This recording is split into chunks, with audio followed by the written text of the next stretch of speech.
Com a palavra, as vivências universitárias durante a pandemia.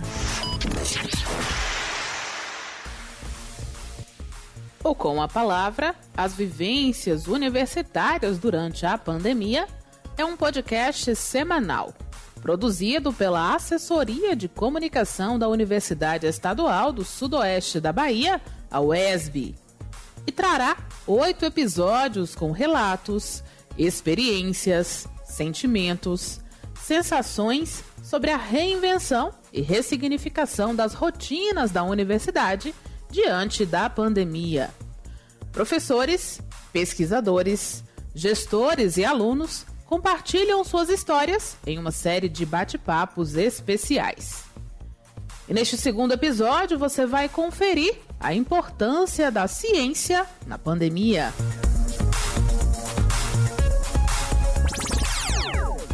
Nesse momento de crise mundial, ciência, pesquisa e inovação têm sido as palavras-chave na busca por respostas que ajudem a combater o coronavírus. As instituições de ciência e tecnologia, como institutos federais, universidades e organizações de pesquisa, aparecem como protagonistas na busca por soluções que ajudem toda a sociedade.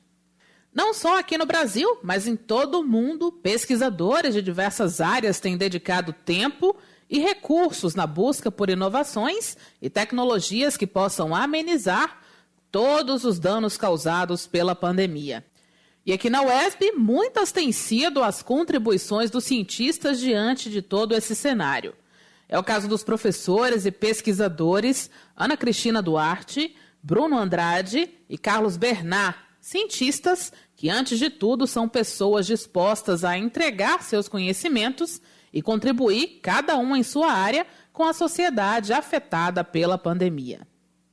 À frente da Escola de Pesquisadores, a professora Ana Cristina Duarte, que atua na UESB há mais de 30 anos, lecionando Ciências, Biologia e Educação Inclusiva, foi desafiada a pensar junto com sua equipe em um novo formato para dar continuidade ao projeto de extensão e compartilha conosco agora um pouco dessas experiências. Então, meus projetos são voltados para a área de ensino, na área de educação, na área de ciências humanas. Nessa pandemia, especificamente, nós continuamos com os projetos, só que em outros formatos. No caso do projeto de redação científica, do projeto A Publicação, que é o que gerou a Escola de Pesquisadores, então nós atuamos com lives, que seria um projeto para poder a gente elaborar projetos de pesquisa, elaborar artigos. Então nós atuamos com lives e oficinas. Eu acho que essa foi talvez a maior contribuição nossa nesse período de pandemia.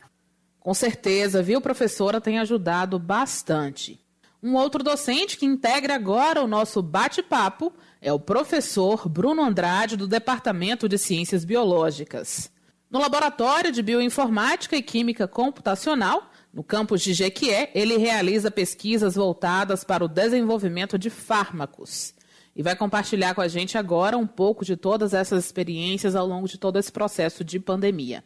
Dentro da UESB, eu trabalho focado na parte de desenvolvimento de fármacos. Então, inicialmente, a gente trabalhou muito com a parte de doenças negligenciadas, como o dengue, por exemplo. E dentro do laboratório de Bioinformática e Química Computacional, qual eu coordeno, a gente tem uma série de outros projetos, focados em várias outras doenças e também até trabalhando com pragas, agrícolas, por exemplo, já que a gente consegue aplicar as técnicas computacionais de desenvolvimento de moléculas para várias outras áreas, não só doenças. Então, dentro desse processo, então quando surgiu a pandemia, a gente achou interessante então tentar buscar inicialmente drogas, fármaco contra a Covid. Então, não se sabia muito o que era essa doença, então a gente começou a estudar e identificar alguns alvos que a gente pudesse atacar. E inicialmente a gente focou em utilizar compostos naturais, utilizar compostos de plantas que pudessem inibir, né, o vírus inicialmente. A gente publicou alguns artigos nesse sentido. E aí a pandemia foi passando e a gente começou então a migrar para outras áreas dentro da Covid. Então a gente começou a identificar mecanismos de profilaxia, né, então identificar moléculas que pudessem impedir o vírus no ambiente. A gente também começou a trabalhar com a parte de vacinas, né, identificação de regiões do vírus que pudessem ser regiões para desenvolver vacinas. A gente também começou a trabalhar com a parte genética do vírus, então identificar partes do vírus que pudessem induzir consequências, né, no ser humano, então parte dos sintomas durante o Covid e pós o Covid, então a gente também trabalha com essa linha. E também a gente começou a trabalhar com a parte de reproposição de fármacos, drogas que já existem, pudessem ser utilizadas para o tratamento da Covid. Então, basicamente é o que a gente vem fazendo, e dentro desse processo a gente tem trabalhado com vários alunos da universidade, então, alunos desde iniciação científica, né, até alunos de mestrado e alunos de doutorado, onde alunos que, né, a gente tem alunos que são de cursos diversos, né, alunos que são da biologia, alunos que são da farmácia, por exemplo. Então, é uma equipe bem multidisciplinar. E também dentro desse processo a gente trouxe para a UESB, né, várias colaborações nacionais e internacionais, principalmente uma colaboração muito forte com a Universidade Federal de Minas Gerais, que a gente tem trabalhado aí nesse quase já 1 ano e meio aí, a gente vem publicando junto. E outras parcerias aí fora, Estados Unidos, Índia, Inglaterra, outros locais também. Então, basicamente é isso que a gente vem fazendo aí dentro da pandemia. Muito importante, viu, professor? Esse trabalho, também a união dessas universidades, de todas as universidades, em prol da ciência. Um outro aspecto que ganhou muito destaque durante essa pandemia foi a disseminação de informações. Com essa frente de atuação, a gente conversa agora com o professor Carlos Bernard, do Departamento de Ciências Biológicas em Itapetinga, com atuação nas áreas de genética e biologia molecular. Professor, compartilha com a gente agora esses projetos desenvolvidos ao longo deste período. A minha formação acadêmica ela é voltada para a área de genética e biologia molecular. Então, essa área do conhecimento que eu realizei meu mestrado, meu doutorado, respectivamente aí na UESC e na Unicamp. E aqui na UESB, desde 2009, quando eu ingressei na universidade, a gente estabeleceu um grupo de pesquisa dedicado a aplicar as técnicas da biologia molecular para estudos genéticos, e aí, sobretudo no contexto de estimativas de diversidade genética de diferentes organismos, e o entendimento dessa diversidade frente aos fenômenos da evolução, buscando contribuir para a conservação genética e também para o melhoramento genético. Ocorre que, a partir de 2020, no início de 2020, com o surgimento aí da pandemia, da Covid-19, eu também atuava aqui como, na época, em 2020, como presidente do Conselho de Campus, e atuava naquele momento e ainda estou como diretor do Departamento de Ciências Exatas Naturais. E isso fez com que a gente tivesse também uma responsabilidade adicional de promover, de alguma forma, uma interação maior entre a UESB, sobretudo aqui o campus de Itapetinga, no meu contexto particular, com a comunidade em geral, né? A gente já sabia da necessidade que deveria existir de uma aproximação entre a universidade e a comunidade como um todo. E aí ocorre que já em abril daquele ano, a gente promoveu aqui em Itapetinga um primeiro encontro, que foi um encontro entre professores, entre o Conselho de Campus da universidade e a Secretaria de Saúde aqui do município, isso em abril de 2020. E a partir daquele momento, o Conselho de Campus aqui deliberou pela necessidade de que fosse formado um grupo de apoio técnico, né, foi chamado assim, um grupo de apoio técnico ao Conselho, que pudesse promover a publicação de um boletim informativo que fosse periódico e que de alguma maneira contribuísse para que a gente pudesse manter a comunidade, no primeiro contexto, era a comunidade mais local aqui da cidade. Mas aí se expandiu para a região sudoeste e foi lançado um boletim informativo especial, o UESB contra a Covid-19. Foi uma promoção aqui do Conselho de Campus de alguns professores de diferentes áreas, biólogos associados à genética, à biologia molecular, ecólogos, zootecnistas vinculados à biologia molecular também, pedagogos, mestres em ciências ambientais, farmacêuticos, bioquímicos. E aí esse grupo começou a produzir, ainda em abril, periodicamente. A periodicidade era semanal, passou a ser quinzenal, e aí no último estágio ela passou a ser mensal, mas exatamente com essa perspectiva, né? E a perspectiva era exatamente a de conseguir estar mantendo para a sociedade informações que auxiliassem tanto os gestores como a população como um todo a tomar decisões, né, desse cenário novo que a gente estava vivenciando. E o boletim tinha tanto discussões de temáticas específicas que iam surgindo ao longo da Covid, né, ao longo da disseminação da Covid, até a apresentação de dados epidemiológicos descritivos e algumas projeções também. E a intenção era que isso permitisse não só a divulgação para a comunidade como um todo, mas também uma aproximação da universidade com os gestores em geral. E aí já no primeiro momento a gente coloca que isso foi muito positivo, porque permitiu com que, por exemplo, a UESB tivesse assento no gabinete de crise de enfrentamento à Covid-19 aqui em Itapetinga, permitiu uma aproximação da UESB com o Conselho de Saúde em Itapetinga e o Conselho de Saúde em Vitória da Conquista, tendo em vista que esse grupo passou a ser convidado para algumas reuniões. Participação junto a entidades representativas como o próprio Câmara Legislativa, né? Então, aqui em Itapetinga a gente teve algumas participações importantes nesse sentido, e também a integração desse boletim na rede de divulgação que o Estado promove junto à Superintendência de Estudos Econômicos e Sociais da Bahia, o SEICOLAB. Então, é uma rede interativa, né, que permite aí estudos colaborativos e ampliar a divulgação dessas informações. Então, isso foi bastante positivo. E um desdobramento adicional desse boletim informativo é exatamente a participação também desse grupo, dessa equipe, junto a programas de rádio, com uma periodicidade que vai acontecendo desde 2020, isso permite ampliar essas informações do boletim, e também uma coluna em um jornal impresso aqui da região, um jornal já consolidado também já há algumas décadas, e que abriu uma coluna específica lá para tratar sobre o coronavírus. E aí a gente passou a ser assinante, né, assinar essa coluna. E isso permitiu uma interação, uma aproximação, nosso entendimento, muito positiva do conhecimento acadêmico para a comunidade como um todo. Então, esse novo projeto, aqui fomentado pelo Conselho de Campos, ele permite, através da página da UESB, a divulgação de uma informação institucional, mas, sobretudo, uma ampliação, né, dessa divulgação. E aí esse passou a ser um desafio nosso aqui, nosso em particular e da equipe que topou trabalhar com a gente nessa perspectiva, né, de focar um pouquinho dos nossos esforços, que já não eram poucos, né, a partir das nossas linhas de pesquisa, para ampliar o conhecimento que vem sendo construído a partir da vivência com a Covid-19.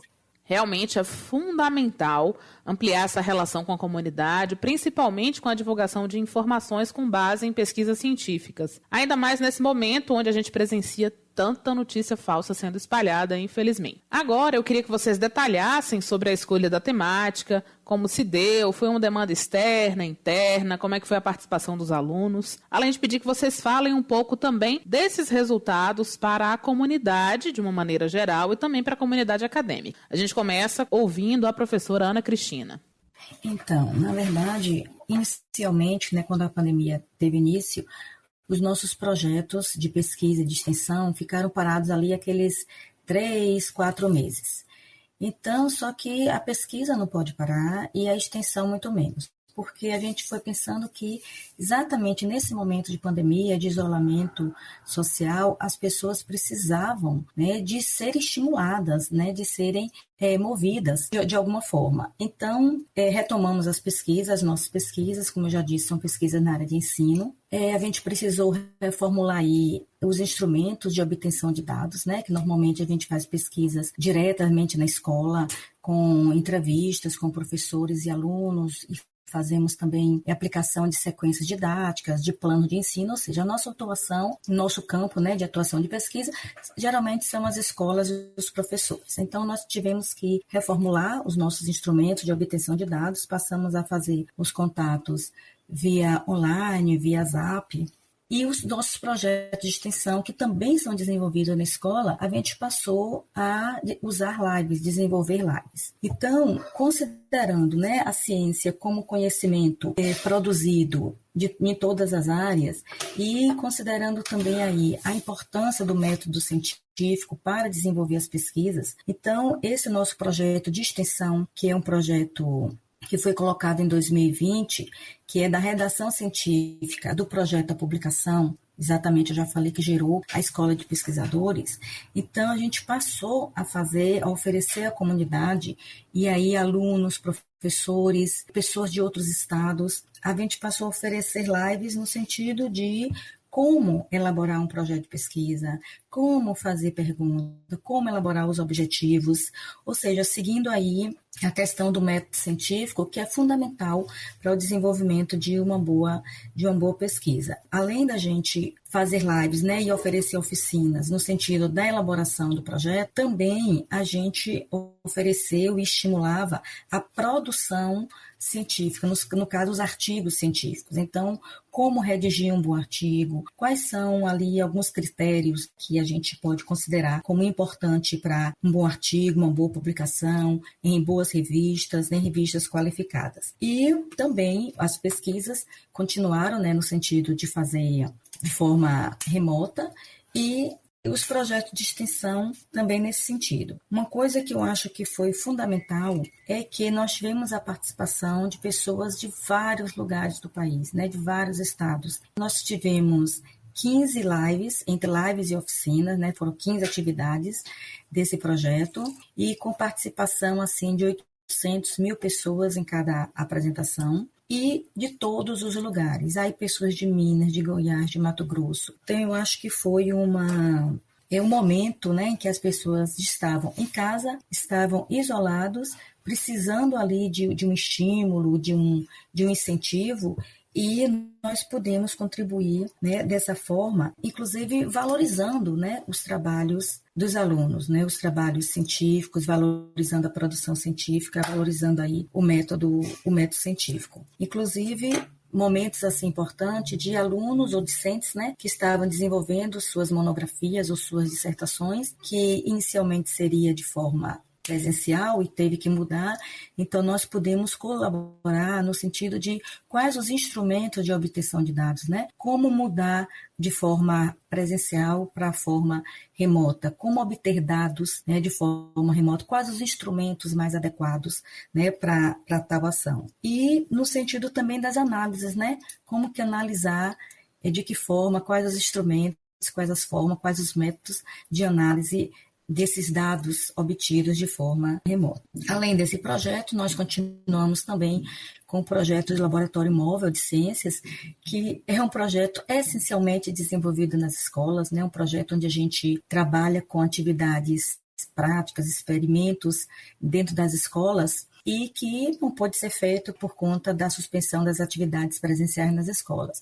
Nós também transformamos esse projeto em projeto virtual, né, desenvolvido de forma remota, também por meio de lives. E nesse, sim, nós também atuamos no sentido de estabelecer essa relação, de manter essa relação com a comunidade, oferecendo também lives no sentido de valorização da ciência, valorização do conhecimento científico, a importância do método científico, da problematização, a importância de se elaborar boas perguntas. Então, nós atuamos, né, nesses 3 projetos aí, projeto de pesquisa e esses projetos de extensão que, de qualquer forma, manteve essa relação nossa, né, da universidade com a comunidade e também penso eu que a gente pôde manter os nossos alunos ativos, né, criativos nesse momento de pandemia.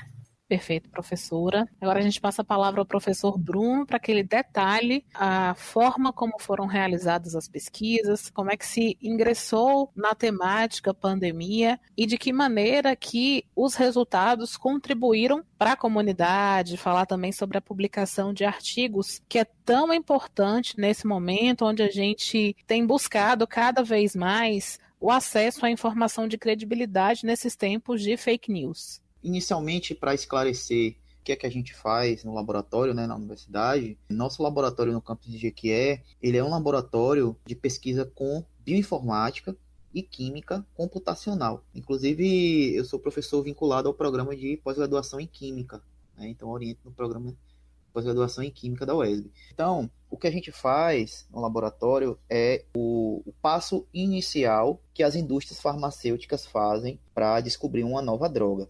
São passos bem trabalhosos, são passos bem difíceis, onde a gente precisa lidar com uma série de moléculas e estruturas químicas, muitas vezes desconhecidas, e tentar descobrir qual seria o potencial que aquela molécula teria de inibir ou combater uma determinada doença. Então, esse é o passo inicial. Então, muitas vezes, as pessoas elas não têm a noção de como aquela droga, né, aquele medicamento, ele chegou ali. Muitas vezes, óbvio, na história da ciência, de forma empírica, né, aconteceu, descobriu aqui aquela molécula funcionou para tal coisa e aconteceu. Mas hoje, o que as indústrias farmacêuticas fazem é o que a gente chama de busca racional de drogas, né, descoberta racional de drogas. Então, você sair de milhões de estruturas, né, milhares ou milhões, e você chegar em algumas, 2, 3, que talvez sejam mais potenciais. E a única maneira que a gente tem de fazer isso é utilizando computadores, né? Fora isso, seria impossível fazer isso, principalmente dentro da universidade, onde se você tentasse testar milhares de moléculas, digamos assim, né? Você precisaria de um robô, você precisaria de milhões de dólares ou até bilhões para poder fazer esse tipo de teste. Então, as próprias indústrias farmacêuticas, elas fazem essas triagens de moléculas utilizando essas estratégias computacionais. E a partir daí, aí sim a gente passa para uma outra etapa, onde a gente tem colaborações, a gente tem outras parcerias, que essas parcerias então vão testar essas estruturas para, no caso, aí fazer os testes, né, no vírus, os animais, né, o que for. Né? Então, a gente trabalha com isso. Então, dentro da temática da COVID, do SARS-CoV-2, que seria o nome correto do vírus, a gente, então, inicialmente identificou alvos potenciais onde a gente pudesse atacar esse vírus. Basicamente, alvos que são envolvidos a questão do vírus se multiplicar no organismo ou então a questão do vírus invadir a célula. Então, você teria essas duas principais temáticas. Bom, então aí a gente tem esses dois alvos, né? Então, ou alvos de replicação ou alvos de entrada do vírus, que são as proteínas. Então, a gente vai saber, será que essas nossas moléculas se ligam a essas proteínas? Basicamente, a gente identificou ao longo dessas nossas pesquisas, a gente vem ainda trabalhando, identificando moléculas que consigam se ligar a essas proteínas virais e aí classificar essas moléculas como potenciais. Olha, essas moléculas aqui, elas podem então ser utilizadas como potenciais drogas, ou essas moléculas podem ser utilizadas como potenciais profiláticos. Então, um produto que possa ser utilizado em um alimento, e o alimento, se tiver com vírus ali contaminado, a pessoa não vai pegar, ou uma substância que coloque numa mesa, num hospital, que se espalhe ali, que o vírus fique preso naquele ambiente e não passe para as pessoas. Então, é isso que a gente vem fazendo, basicamente, ao longo das pesquisas. Dentro disso aí,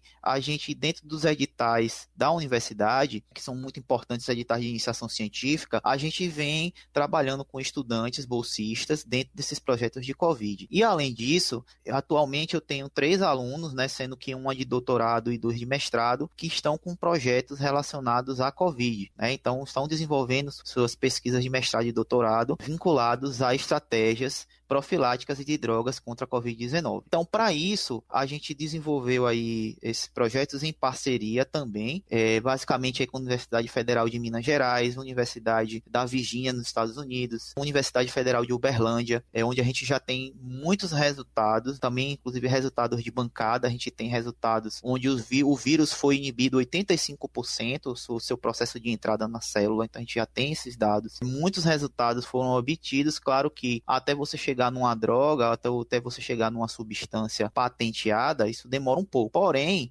são substâncias que poderão ser utilizadas para outros coronavírus que possam surgir, porque isso é inevitável, outros vírus que possam surgir relacionados e que também poderão ser utilizadas como profiláticas, né? Então é um tipo de pesquisa que ela não para nunca, porque os vírus estão aí sempre sofrendo mutações, estão, né, aí o tempo inteiro. Em relação aos artigos, em relação à COVID-19, a gente publicou no laboratório, atualmente são 9 artigos, mas ainda tem mais uns 3 artigos ainda para sair, e tem outros trabalhos que estão ainda acontecendo, e acredito aí que dentro desse ano virão muito mais outros trabalhos. Esses trabalhos, então, também envolvem os estudantes, né, da UESB, os estudantes estão nos artigos, envolve também estudantes de outras universidades da Bahia, como, por exemplo, a UESC também participou dos trabalhos, inclusive até com pós-doutorando, né, participando dos trabalhos. Muita coisa foi produzida durante esse 1 ano e meio e ainda tem muita coisa para sair. Então, o retorno que a gente dá aí à comunidade é exatamente essa possibilidade de tratamento, possibilidade de profilaxia e também um retorno científico, porque a gente, dentro desse tempo, né, a gente conseguiu identificar uma série de características novas relacionadas à COVID, então, como, por exemplo, sintomas pós-COVID, né, sintomas que são, o indivíduo teve um infarto, o indivíduo teve um AVC, será que isso tinha a ver com porque ele teve Covid antes? Então a gente tem um artigo lá falando sobre isso, onde a gente fez toda uma revisão dentro do laboratório, claro, não só eu sou o coordenador, mas não tem só eu de professor, tem um professor Wagner Soares, que é do Departamento de Saúde, tem um professor Sérgio Siqueira, que também é professor do Departamento de Ciências Biológicas, e também estão envolvidos também nos trabalhos, e fora isso os alunos, né, que trabalharam. Então um retorno aí para a comunidade da UESB,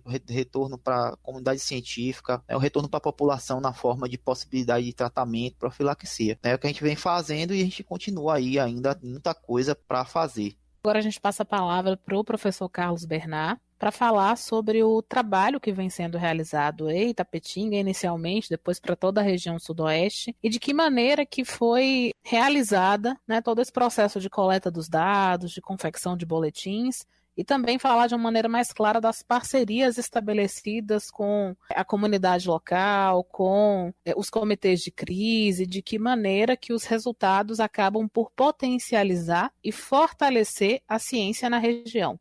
Então, Aline, nessa perspectiva, né, de falar um pouquinho mais aberto e com uma linguagem passível, né, de ser compreendida por todos, independente de área de conhecimento, a gente pode colocar que o que motivou efetivamente aqui o campus de Itapetinga a trabalhar e a interagir com a comunidade nessa perspectiva de informar sobre a Covid-19 foi exatamente uma constatação que surgiu junto com a pandemia da Covid-19, né? Em paralelo com o estabelecimento desse estado de pandemia, surgiu também a certeza, e isso a partir de publicações em ambientes científicos formais, de que a gente vivenciava, junto com o estabelecimento da pandemia, o estabelecimento de um fenômeno chamado de infodemia. E que essa infodemia, muito particular aí, né, da área da comunicação, de forma geral, ela também caminhava junto com o momento que a gente estava vivenciando de pandemia. E a compreensão é de que essa infodemia, ela decorria exatamente de um excesso de informação disponível para a comunidade como um todo, em um curto período de tempo, dizendo respeito a uma mesma temática. E aí entrava na nossa compreensão aqui, na perspectiva daquele dito popular, né? Será que efetivamente quanto mais informação, melhor? E a conclusão que os pesquisadores chegavam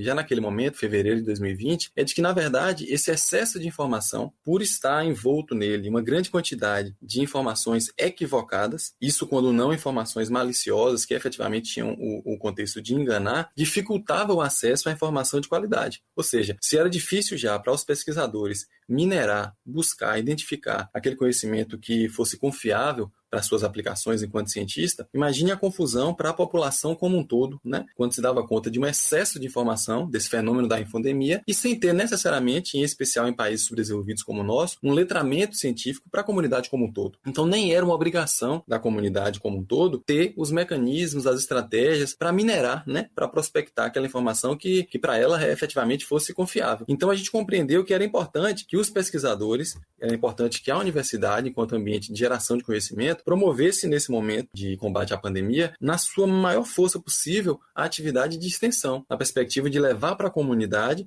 essa informação que estava sendo construída e vivenciada acerca da Covid-19. Então, o boletim informativo especial, o ESB contra a Covid-19, surgiu nessa perspectiva, né, nessa compreensão nossa, de efetivamente conseguir, de alguma forma, contribuir para que a comunidade tivesse acesso a uma informação referenciada e com um olhar mais próximo, porque às vezes é difícil para a comunidade vislumbrar e confiar numa informação de um autor que está muito distante, que ele nunca viu, que não tem uma face ali para associar, né? Não tem um nome para de alguma maneira associar. E se ele ter essa informação referenciada por uma universidade que está próxima a ele, por alguns nomes de pesquisadores que talvez ele tenha algum tipo de conhecimento, já tenha visto falar em algum outro contexto, que isso pudesse dar alguma confiança. Sobretudo no momento em que a gente vivenciava, onde as referências, aquelas que estavam mais em voga, por assim dizer, né? Seja políticos, sejam administradores, sejam gestores em geral, muitos estavam andando na contramão do que estava sendo posto pela comunidade científica. Então isso, de certa forma, foi o grande estímulo que a gente teve, né? Vamos trabalhar para ocupar esse gap, para cumprir esse papel social também. E aí a construção do boletim, ele perpassa obrigatoriamente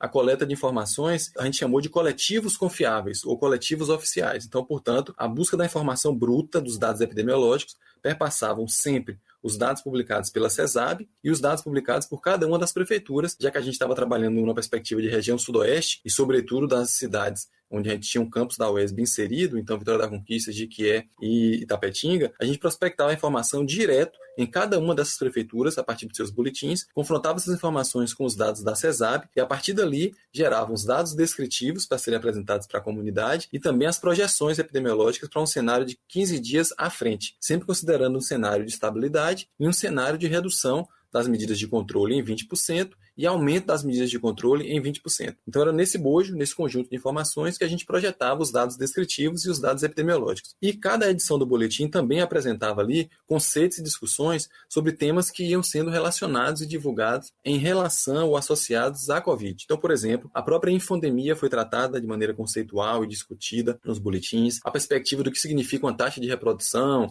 o que são dados epidemiológicos, a ideia de sindemia, que surgiu e ganha muita força, sobretudo em países subdesenvolvidos, né? No contexto de não se tratar apenas do combate ao vírus, mas a partir também de um contexto diferenciado, a depender das características sociais e ambientais onde o vírus se estabelece. Então, esses diferentes contextos foram sendo trabalhados à luz não apenas das publicações de artigos específicos, mas do entendimento de conselhos e, sobretudo, de sociedades científicas já consolidadas. Então, foi valorizado esses posicionamentos coletivos em detrimento de posicionamentos individuais. Isso para não colocar o nosso boletim e as nossas informações no mesmo bojo da infodemia, onde todo mundo e as opiniões particulares de todo mundo tivessem o mesmo peso. Então essa foi uma preocupação nossa já no boletim e nos desdobramentos dele. E para a construção, por se tratar aqui então de uma temática que se mostra extremamente multidisciplinar, como eu mencionei aqui, né, foram diferentes temáticas e diferentes abordagens. Então é um trabalho multidisciplinar. E aí aqui na UESB a gente teve especificamente, né, uma participação continuada do Programa de Pós-Graduação em Ciências Ambientais e do Programa Multicêntrico de Bioquímica e Biologia Molecular. Eu atuo também como professor permanente nesses dois programas, e a gente teve a colaboração desse núcleo, desses programas, e sobretudo de diferentes professores, que a cada edição do boletim e a cada edição daquela coluna de jornal impresso que eu mencionei anteriormente, ela era publicada, ela trazia sempre um especialista junto,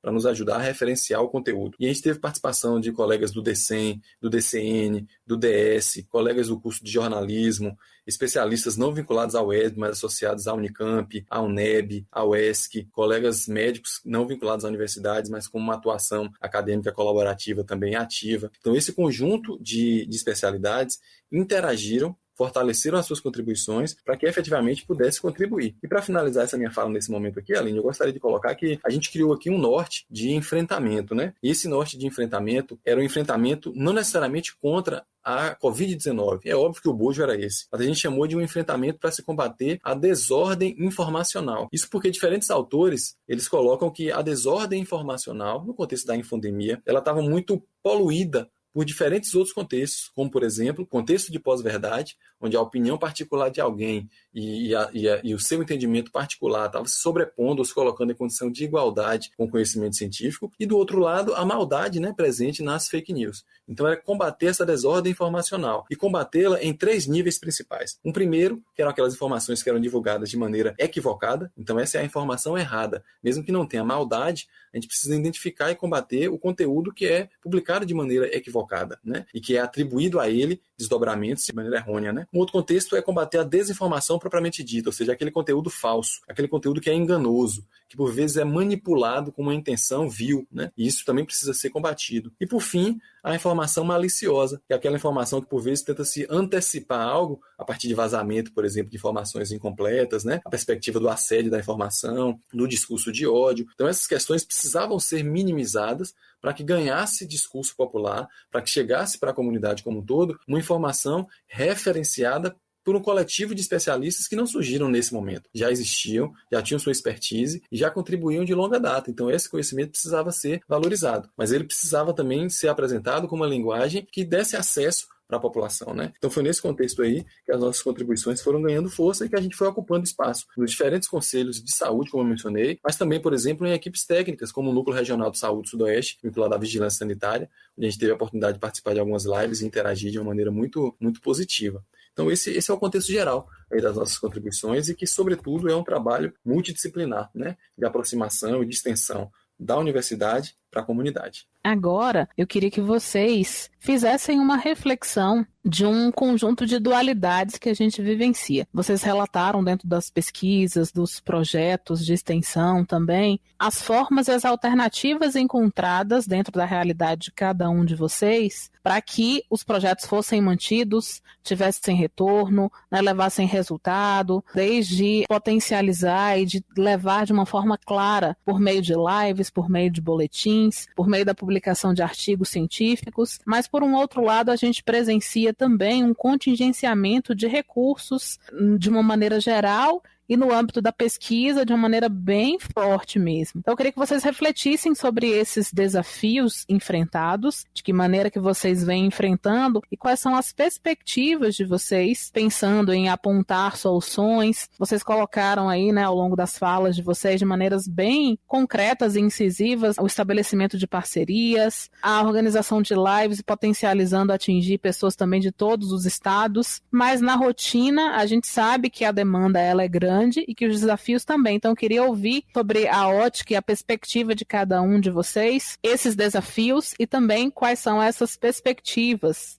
Vamos começar pela professora Ana. Como você falou, Aline, contraditoriamente, né, a ciência ela nos permite conhecer sobre a natureza, sobre doenças, interferir, inclusive, né, nas doenças, na saúde, nos fatores ambientais, psicológicos, sociais, econômicos, tecnológicos. Mas, ao mesmo tempo, essa pandemia afetou diretamente e negativamente em todos esses setores. E, principalmente aqui nos aspectos emocionais, afetivos, né, na saúde mental das pessoas. Então, eu queria ressaltar aqui e valorizar as pesquisas na área de educação, no campo educacional das ciências humanas e principalmente nesse aspecto de atender, né, a saúde mental das pessoas. No nosso projeto, eu acho que foi uma grande vantagem também, uma grande possibilidade, porque nos nossos encontros e principalmente nas oficinas, que eram grupos menores, as pessoas podiam falar, podiam desabafar e nós pudemos naquele momento levar e falar um pouco, né, dar um pouco de conforto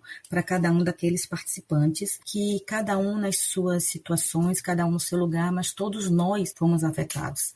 E tem pessoas que foram afetadas muito mais, porque perderam muitas pessoas da família, pessoas, entes queridos. Então, naqueles momentos, a gente também pôde levar um pouco de conforto, acalmar um pouco as almas e manter a esperança, né, e a confiança das pessoas na ciência, inclusive. Então, eu acho que ainda nós temos o grande desafio de valorização da pesquisa na área de ciências humanas, né? Nós, docentes, precisamos da prática da pesquisa. Precisamos da pesquisa para poder ensinar, para poder tratar das nossas atividades da docência. E o aluno também precisa aprender a pesquisar e aprender a estudar por meio da pesquisa de forma eficaz, né?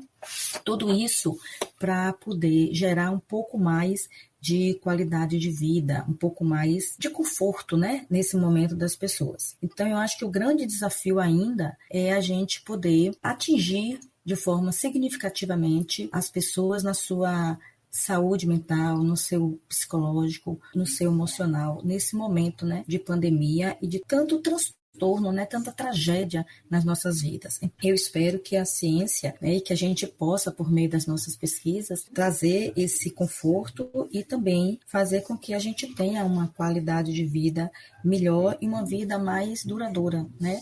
Com mais paz, com mais esperança, com mais conforto. A partir dessa nossa experiência esse ano, e também a participação dos alunos, eu quero ressaltar aqui a participação dos discentes, foi maciça. Nós tivemos um grupo grande de alunos participando e nos ajudando. E a partir dessa nossa experiência, nós estabelecemos novas parcerias, né, com a Universidade de Bauru, com outras universidades aqui do estado, como a UESC, a UFRB, Minas Gerais, também no sentido da gente continuar esse projeto de produção, né, de projetos de pesquisa, de elaboração de artigos e também colaborando aí nesses aspectos emocionais e afetivos das pessoas que foi bem afetada nesse momento. Agora a gente passa a palavra ao professor Bruno para falar sobre essas reflexões de tanta adversidade, dualidade, mas também, por outro lado, criatividade, nas soluções, parcerias. Quero ressaltar que todas as pesquisas que a gente fez aí na universidade dentro da linha da Covid foram feitas com recursos que nós já tínhamos dentro da universidade, onde a gente já tinha projetos anteriores, onde a gente montou uma estrutura, um laboratório, né, com uma estrutura muito boa, mas dinheiro que foi de projetos anteriores. Então, infelizmente, no sentido de investimento na ciência, apesar de que a gente precisou muito da ciência esses últimos 2 anos aí que a gente vem passando, a ciência deu um retorno grande, mas o investimento na ciência foi muito pequeno. Vários editais onde aprovam o projeto, mas não paga porque não tem dinheiro, né? Infelizmente, isso aconteceu e a gente sabe por que aconteceu, porque vem acontecendo, né? Então, uma coisa muito triste para a ciência, muito triste para as nossas pesquisas. Nós somos uma universidade que estamos no Nordeste e devido a isso nós carregamos aí meio que uma situação assim, temos recursos, né, limitados, por estar numa região onde tem aporte limitado, né, principalmente para a ciência, a gente tem menos dinheiro mesmo, isso é uma coisa óbvia. E aí, óbvio, por a gente ter parcerias externas, né, parcerias com universidades que, apesar de que também não aprovaram novos projetos dentro da linha da Covid, mas também já tinham recursos anteriores, então a gente conseguiu produzir em parceria com outras universidades do Sudeste, né, e universidades até de fora do Brasil, e isso fez com que a gente conseguisse tocar os projetos. Então a parte ruim é que a gente não teve investimento específico, mas a parte boa é que mesmo assim a gente teve as ideias, a gente tinha uma expertise, né? A gente tinha uns alunos empenhados para trabalhar e a partir disso então a gente conseguiu desenvolver os trabalhos. Vale ressaltar também que dentro desse período aí de pesquisa, inicialmente a gente ficou muito online, a gente ficou um período fazendo pesquisa muito em casa mesmo, mas depois de um tempo chegou uma hora que a gente teve que utilizar os protocolos, né, e que isso que é importante ressaltar, que a universidade, a UESB, ela saiu na frente porque ela aprovou protocolos dentro da sua comissão, onde a pesquisa ela poderia voltar presencialmente e, claro, utilizando as suas proteções. Então a gente, até hoje, né, a gente reveza, onde eu vou para o laboratório e vai 1 ou 2 alunos e fica ali aquele revezamento. E isso fez acelerar muita coisa também. Então, um lado bom que a universidade proporcionou. E, obviamente, né, a gente espera agora que, a partir desses resultados que a gente tem, que a gente já tem concretos, que a gente chegue em um produto que aí se enxergue aquilo como, olha, isso aqui realmente, pô, ele estava ali trabalhando com poucos recursos, mas conseguiu chegar em um produto, conseguiu chegar em um retorno. A minha ideia, né, é que a gente consiga até chegar até uma startup, até uma incubação de algum tipo de negócio voltado a isso, já que o caminho para a ciência, não só no Brasil, mas no mundo inteiro, é muito voltado ao investimento público-privado. A gente não vai ter como fugir disso, principalmente na situação que a gente está agora, né? Então, acho que dentro desses resultados a gente vai caminhar para isso aí e já tem algumas sinalizações aí. É a maneira que a gente vai encontrar para tentar continuar fomentando a pesquisa. E lembrando que os artigos publicados, todos eles, quase todos, né, são pagos. E são pagos em dólar, ou são pagos em euro, então é muito caro. E aí, nesse sentido, a pós-graduação ajudou. Apesar de que a pesquisa em si, o edital da pesquisa em si, ele não existe, mas existe a outro lado, que é a pós-graduação. Então, por isso, foi importante aí para fomentar as publicações, né? E agora o professor Carlos faz uma reflexão sobre todos esses desafios e perspectivas diante de todo esse cenário vivenciados por nós. Bom, então, para finalizar a nossa contribuição, acrescentar um pouco dentro do que os colegas colocaram, o que a gente enxerga por aqui é a necessidade, né, de agir com aquilo que a gente tem de melhor, né? É visualizar o que existe de bom nesse momento ruim que a gente está participando. E nesse contexto, uma decisão, um entendimento, que acho que vem se consolidando na comunidade científica, é exatamente a necessidade de se potencializar a influência da academia junto à sociedade. E isso se dá exatamente em um contexto onde os estudos demonstram que diferentes influenciadores, por assim dizer, né, de aquelas pessoas que têm maior imersão, maior capacidade de apresentar suas informações de maneira com fácil entendimento nas redes sociais e nos diferentes meios de comunicação, acabam sendo aqueles que efetivamente conseguem influenciar a sociedade. E, infelizmente, uma constatação que se tem ainda é que pouco da comunidade científica conseguiu ou vem conseguindo efetivamente interagir com esse ambiente. Então, nessa perspectiva, esse se mostra também um grande desafio para a comunidade científica. E é nesse desafio que nós estamos todos, né, todos nós inseridos aqui. Desde o conhecimento, da produção de um conhecimento técnico e extremamente necessário, como o colega Bruno apresentou aqui para a gente, até essa transição, como a colega Ana Cristina apresentou aqui para a gente, e esse viés de entendimento que a gente tem tentado trabalhar aqui a partir do campus de Itapetinga, que é a perspectiva de ser, de algum modo, um agente influenciador, alguém que atue na extensão, possibilitando aí o entendimento e a atualização da comunidade a partir desse conhecimento técnico. E nessa perspectiva, que é a perspectiva em que o Boletim Especial UESB contra a Covid-19 tem trabalhado, eu queria colocar aqui só a título de exemplo mesmo, para servir de reflexão, que durante esse contexto de pandemia ganhou muito destaque, por exemplo, dentre outros institutos, etc., em um contexto global, né? O Instituto Questão de Ciência, ele cumpre muito bem esse papel, né, provocativo de divulgação científica. O Instituto Serrapilheira, cumpre esse papel também por excelência, até enquanto órgão de fomento também, né? Então eu estou citando aqui para que a gente vá tendo algumas referências, né, de contexto nacional. E depois trazendo isso para o nosso contexto de Estado, por exemplo, a gente tem aí o Observatório Interdepartamental de Combate, né, à Covid-19 da UNEB, também cumpre um papel bacana nesse sentido aqui no nosso Estado, que tem uma interação muito próxima também com a nossa equipe, com o nosso boletim informativo. Também o Seicolab, que eu mencionei, né, que é uma plataforma colaborativa de divulgação, produção e divulgação de conhecimento, vinculado à Superintendência de Estudos Econômicos e Sociais da Bahia. E num contexto mais particular nosso, de região sudoeste, eu destaco aqui ainda na minha fala o trabalho que a Ascom da UESB tem desenvolvido, na perspectiva de ocupar diferentes espaços de divulgação, né? Seja na TV UESB, na UESB FM, nos seus boletins, em edições especiais de revistas. Então isso tem sido muito positivo, porque é uma forma de ampliar a divulgação do conhecimento da academia em linguagem acessível para a população. E nesse contexto aí, o trabalho do boletim informativo aqui do campus é positivo, mas eu peço licença também para, exemplificando um caso aqui, demonstrar a importância de que os diferentes ambientes de informação, aqueles que efetivamente prezam por manter qualidade na informação, né, eles abram espaço para a academia também. E aí eu vou mencionar aqui, a título de exemplo, como fiz para os demais, o jornal Dimensão, que é um jornal impresso, de circulação aqui na região sudoeste. Ele é sediado em Tapetinga, mas ele tem uma circulação na região sudoeste como um todo. Essa perspectiva de ter aberto lá uma coluna específica para tratar do coronavírus e sempre com a assinatura de um especialista vinculado à universidade, eu entendo como algo muito positivo e que deve ser valorizado nos diferentes ambientes de comunicação, para que seja potencializado essa atividade de extensão, né? Essa atividade de transmissão e divulgação do saber científico atualizado, mas de maneira consciente, de maneira referenciada pelos coletivos, né?